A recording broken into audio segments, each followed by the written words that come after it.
theft. 30-year-old Winston Glynn arraigned in Manhattan criminal court tonight, accused of a murder so heinous it has shaken this city. Assault. Paul Leahy, a repeat offender, stabbed her 27 times. Whoppers.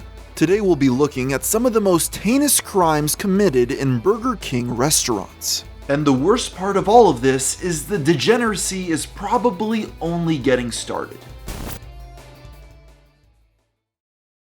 On the night of August 15th, 1984, Ronaldo and Onelia Betancourt were beginning their shift at a Burger King in Miami, Florida. The couple had been employed as janitors there for some time, cleaning the restaurant after closing in order to make it spotless for customers the next day. Their 20-year-old son, Ronaldo Jr., also had a job at the establishment during the day shift. That night, around 3 a.m., the young man arrived at Burger King in order to borrow his parents' car for his side gig delivering newspapers. As he drove away, he had no idea about the tragedy that would soon befall him. The young man returned to his family's house at 6 o'clock in the morning, but was surprised to find that his parents were not home yet, and returned to Burger King to investigate. As he pulled into the parking lot, he was shocked to find the place swarming with police cars. This was when he made the horrible discovery.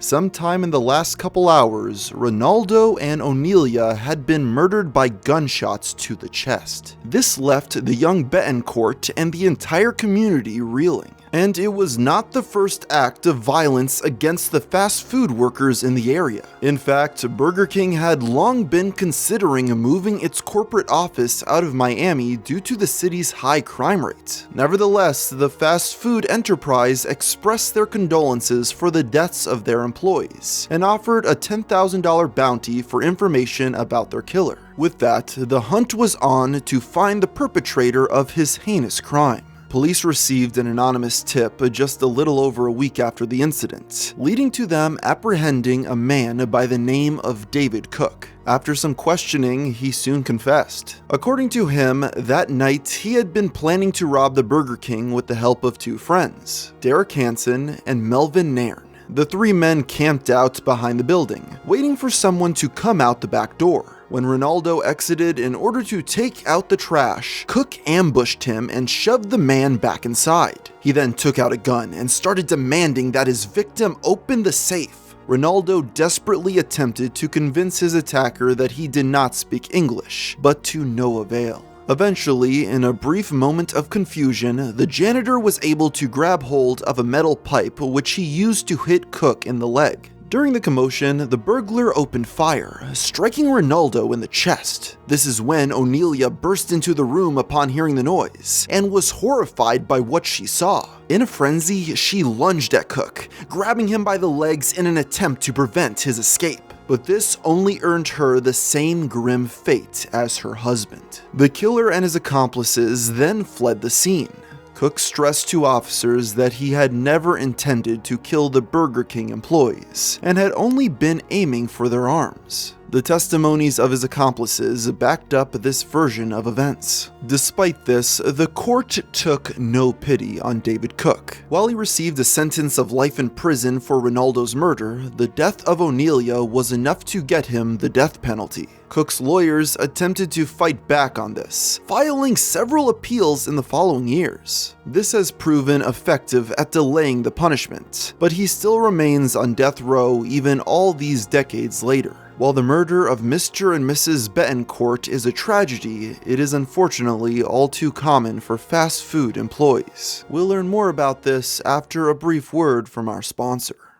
If you're a man, there's a very high likelihood that you'll experience hair loss at some point in your life. But that doesn't necessarily have to be the case thanks to Keeps. Keeps is a subscription service that helps men keep their hair. How it works is that they'll offer clinically proven treatments to combat your symptoms of hair loss. With Keeps, you can get quality expert care without ever visiting a doctor's office. You'll have a treatment plan recommended to you by licensed medical providers, and then delivered straight to your door. And all of this for about half the price of a regular pharmacy. And if you ever do have any problems, they have 24/7 care support. Whether you're looking to prevent hair loss, stimulate hair growth, or just take better care of the hair you have, Keeps has you covered. It's simple, hair loss stops with Keeps. And to get a special offer, go to keeps.com/GFM or click the link in the description down below. This is a decision you won't regret. Late at night on January 9th, 2022, 19-year-old Crystal Barron Nieves was working behind the counter at a Burger King in East Harlem. She had always been nervous about taking a late shift in such a dangerous neighborhood, and had complained about this to her manager frequently. In fact, she had been scheduled to start working during the day, which would begin the following week. Unfortunately, this would never come to pass. At a quiet point in the night, when the restaurant was empty save for employees, a masked man entered the establishment and pulled out a gun. He started by pistol whipping the manager, knocking them to the ground and taking their phone before setting his sights on the young girl behind the counter. He insisted she give him the cash from the register, and she complied by giving him the $100 that was inside. The gunman demanded more money, but his teenage victim pleaded that there was nothing else. He did not take this news well, opening fire on Crystal and shooting her dead before fleeing the scene. Immediately after the killing, detectives got to work finding the perpetrator.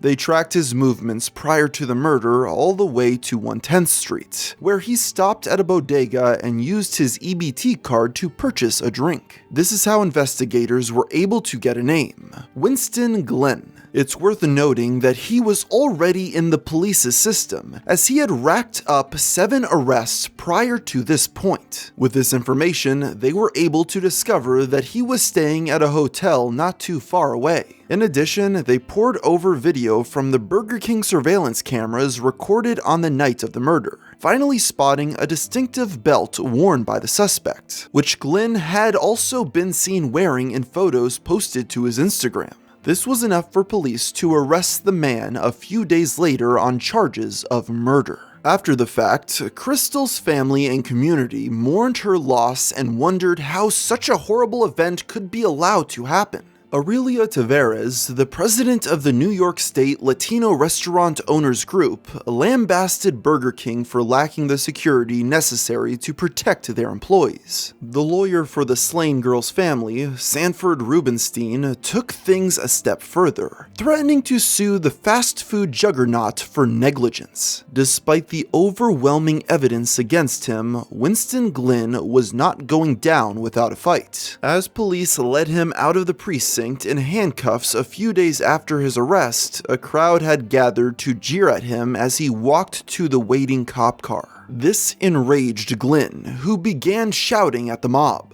Things did not get better with time. As he sat in court for his arraignment hearing and the judge read out the list of charges, Glenn decided to begin shouting "liar" at the top of his lungs. This did not convince anyone of his innocence, and the suspect was sent off to Rikers Island awaiting trial. Glenn continued insisting his innocence behind bars, comparing his struggle to the likes of Nelson Mandela and Jesus Christ. Currently, Winston remains behind bars, and his innocence or guilt has yet to be proven. While these first 2 incidents have involved the deaths of innocent Burger King employees, our final story shows that sometimes the danger can come from behind the counter as well. Paul Leahy grew up the youngest of 3 children in the small town of Abington, Massachusetts. According to his siblings, he had always been immature, having been babied by their doting mother. This manifested into a rebellious streak as Paul aged into his teen years, and he began drinking, smoking, and using drugs. As his sister said of him years later, whatever was out there, Paul was doing it. Things only became worse when his mother died of heart failure when he was just 18. This is when Paul started getting arrested for a litany of crimes, ranging from property violations, drug possession, and assault and battery. It wouldn't be until Leahy was in his early 20s that things got really out of control though. One night while at his brother's house, the drug-addled young man took out a knife and forced a 13-year-old babysitter into the bathroom. touching and then threatening her if she tried to run. For this, he served 6 months behind bars. Very soon after being released, he once again forced another woman into a bathroom at knife point, this time a 21-year-old employee at a pizza restaurant. He went much further in this instance though, going so far as to assault her on the floor. The young victim was able to make her escape after a momentary distraction allowed her to bite Leahy on the arm and run for help. The serial offender was once again arrested, spending the next 13 years of his life in prison. Upon being returned to the outside world, Paul went to live with his sister and her husband. While he worked the occasional construction job, he largely remained unemployed. While she tried desperately to support her brother and help him get his life on track, it was clear that he was very much set in his ways. Leahy managed to at least remain on the right side of the law for a couple years, but after a drunk driving arrest in 2000, he started to backslide. He found 2 young teenage girls, purchased cigarettes for them, and lured them out into the woods. His would-be victims managed to flee before he was able to do anything though, and the handcuffs were slapped around Paul's wrists yet again. This time, however, prosecutors wanted to throw the book at him. They felt as though Paul had more than proven himself to be a danger to society, and wanted to have him civilly committed rather than put him back on the streets. But the judge disagreed, stating that there was not sufficient evidence to prove that he presented enough of a danger to society to justify keeping him locked up. Thus, Leahy was returned to the care of his sister yet again. He soon got a job at a rest stop Burger King in the nearby town of Bridgewater, and both his sister and her husband stated that Paul seemed excited to finally start earning a real living for himself. Little did they know the true level of depravity their relative was capable of. Alexandra Zapp grew up in Portland, Oregon with her mother and sister. According to everyone who knew her, she was a friendly and kind young woman, with a passion for sailing, publishing, and charity work. Upon graduating from high school, she moved to Boston in order to pursue her dreams. On the evening of July 18, 2002, Alexandra was invited by a friend to partake in a cruise to benefit the Save the Harbor Foundation. After a night of fun and charitable donations, Zapp began the long drive home.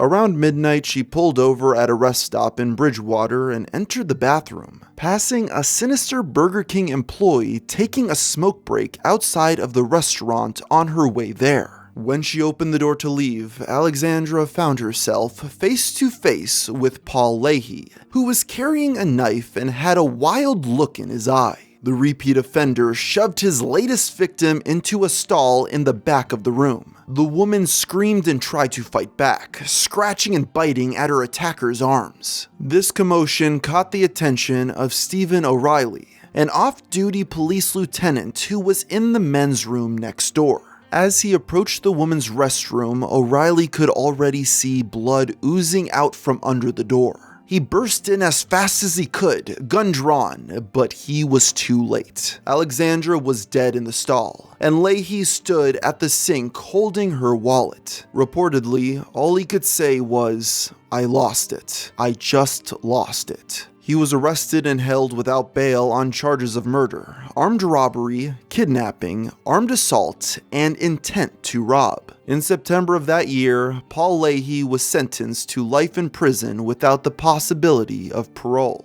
In her honor, Alexandra's mother and stepfather created the Alley Foundation, a non-profit organization dedicated to ending sexual violence. So there you have the Burger King killers. And with that, I think the moral of the story is that some people cannot be trusted in the general population.